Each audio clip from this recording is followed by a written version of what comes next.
Hello lovely kitchen followers, ఈరోజు మనం చిలకడ దుంప స్వీట్ని ఏ విధంగా తయారు చేయాలో తెలుసుకుందాం.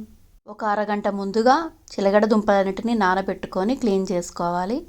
ఇప్పుడు ఒక మందపాటి కడాయిలో కానీ ఈ విధంగా కుక్కర్ గిన్నెలో కానీ వేసుకొని ఒక స్పూన్ నెయ్యిని వేసుకోవాలి.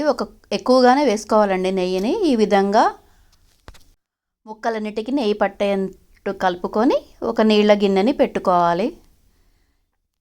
ఒక 5 నిమిషాలు లో ఫ్లేమ్లో ఉడకనివ్వాలండి. శివరాత్రికి ఉపవాసాలు ఉండే సమయంలో ఇది ఎక్కువగా తీసుకుంటారండి.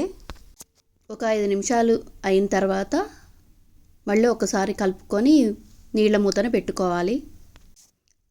చూసారు కదండి, ఈ విధంగా మెత్తగా ఉడికేంత వరకు ఉడికించుకోవాలి.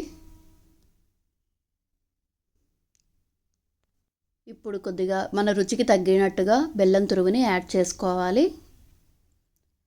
దీన్ని కూడా ఒకసారి కలుపుకొని మరొక 2-3 నిమిషాల వరకు ఉడికించుకుంటే సరిపోతుందండి. మరీ ఎక్కువసేపు అవసరం లేదు. ఇప్పుడు చూసారు కదా, ఈ విధంగా వచ్చిన తర్వాత బంద్ చేసేసుకోవచ్చు స్టవ్ని. చల్లారిన తర్వాత ముక్కలన్నిటికీ నెయ్యి బెల్లం పాకం ఈ విధంగా పట్టుకొని చాలా రుచిగా ఉంటుంది. టేస్టీ చిలకడ దుంప స్వీట్ రెడీ అయిపోయిందండి. ఈ వీడియో నచ్చినట్టయితే లైక్ చేసి సబ్స్క్రైబ్ చేయండి. Thank you.